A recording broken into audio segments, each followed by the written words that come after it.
What we're seeing in the United States is it's being taken over by a bunch of weak, whining titty babies. These men are thin-skinned, they get their feelings hurt easily, and they're all trying to protect this fragile, broken ego of a deranged man that clearly has dementia and can barely walk in a straight line, and biology is just catching up with this guy. So I'm so pleased to report the following. I saw this on the internet yesterday. Pumps and I have been saying for 2.5 years now, MAGA men are pussies. It's just objectively true. So you can imagine my surprise when I saw this roll out on Barstool Sports, of all places. Play the clip. I always do left or no. Right now in 2025 at 10:06 on September 18th, the extreme right are the biggest group of pussies that has ever existed in America. A bunch of, because people with green hair at Starbucks, and because once in a while a fucking guy swam against girls, you fucking pussies have broken in half, led by the duo of Donald Trump and Consequence Culture Portnoy, who is just waving his arms at the right to like him again after the thing last week where he said it was Trump's fault, privately and publicly, that Charlie Kirk died. Now he's like, I got to get them back. I got to get them back. I got to get them back. Typical, I will say, fits the tribe profile. Completely. It's completely true. They are spiraling out of control because somebody might not use a pronoun that they like. They are spiraling out of control because Riley Gaines tied for 5th place in a swimming competition. Imagine that. Tied for 5th place. They are losing their minds about the dumbest shit, that somebody might dye their hair a certain way, that somebody might be a lesbian, that somebody might be gay, that somebody might be trans. Here's the thing about the America that I thought we had. You don't have to pay any attention to it. If you want to be a Bible thumper, right winger, unhinged piece of shit capitalist, swing for the fences. Do it. Nobody gives a shit. But when you want to change the entire structure of our country because you're triggered that somebody might bleach their hair or have a nose ring, you're a pussy.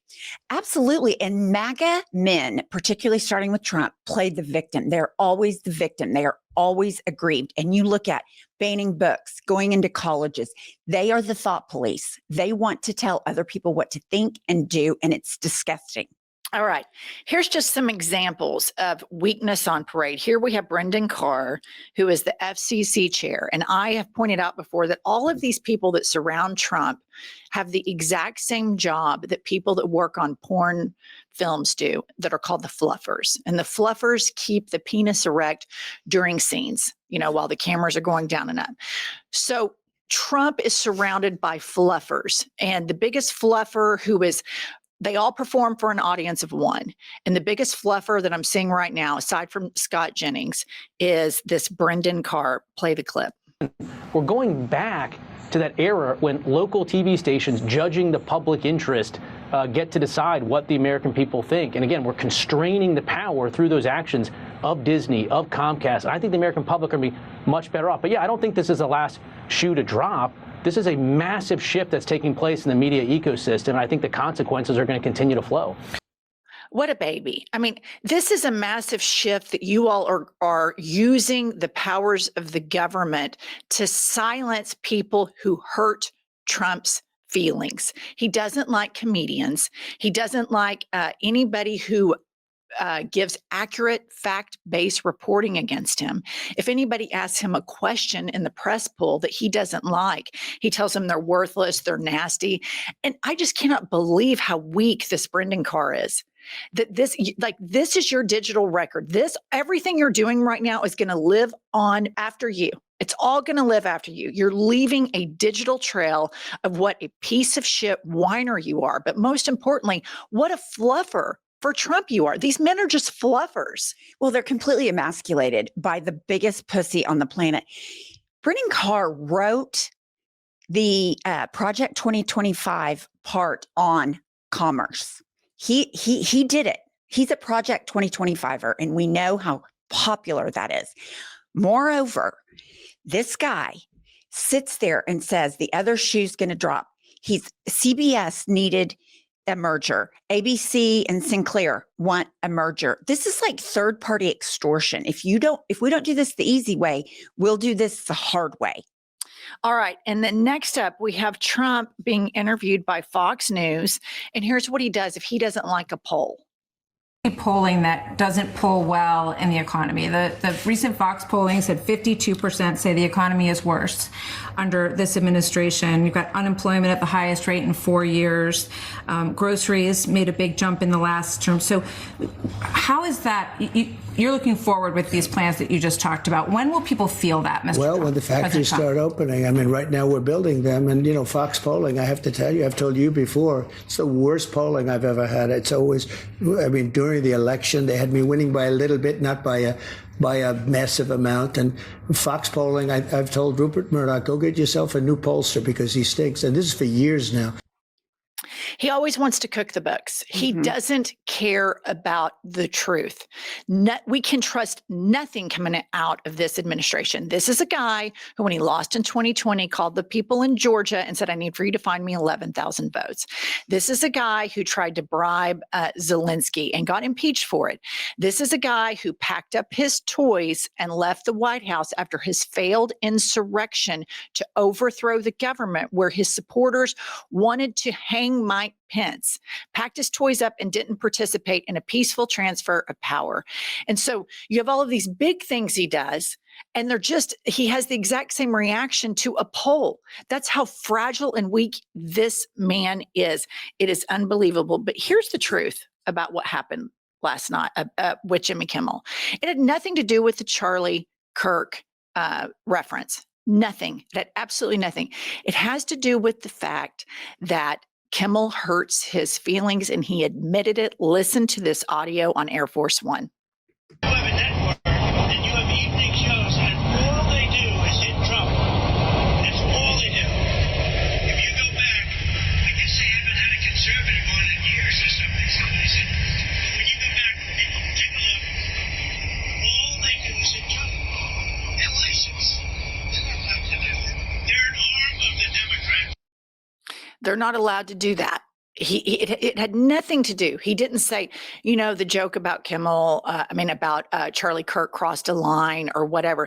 The butt of Kimmel's joke was the fact that this malignant narcissist who doesn't give a shit about anybody because he's incapable of feeling was asked, you said Charlie Kirk was like a son to you. How are you holding up? Oh, I'm really good. Hey, look at this. These trucks are arriving here to build my ballroom.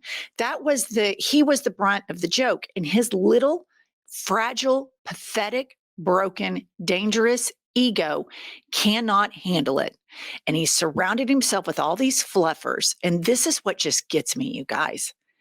Like, we're going to lose our country for that man. Like, that's the guy that you're willing to say First Amendment, bye-bye, Bill of Rights, bye-bye, co-equal branches of government, bye-bye. For him, that's it? He's clearly not smart and has no idea about the Constitution, because he says, you have a license, you're not allowed to talk bad about me. And it just all goes back to remind me, the people surrounding him are too big of pussies. They're pussy enablers because they're pussies, because they tell him his approval rating is 90%.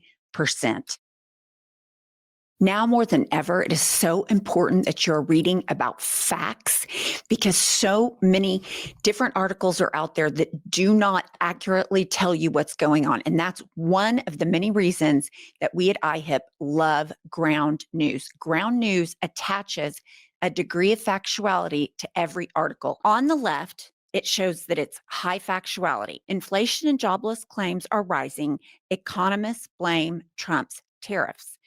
Regarding the same issue on the right with low factuality, the article says inflation remains below 3% for the 7th straight month. So you can see that the facts are being skewed by different points of view and a level of factuality. So join us by going to groundnews.com/IHIP to get 40% off the Ground News Vantage plan that we use every day. They're subscriber funded and female founded. By subscribing, you're not only getting a tool we all need today, you're also supporting our work. That's Ground, GROUND news.com/IHIP. And please check out the link in the show notes. It's pinned right here for ease. I think it goes even deeper. The people surrounding him, as you mentioned, Brendan Carr, Project 2025. And this is the really, really dangerous part, you guys. Trump is just kind of like he wakes up and he's not a planner. He's not intellectually curious. He's not organized. But these dark forces surrounding him, they are. And they've been planning this for a long time. And they've been propagandizing and priming the public long before Kanks was elected the second time.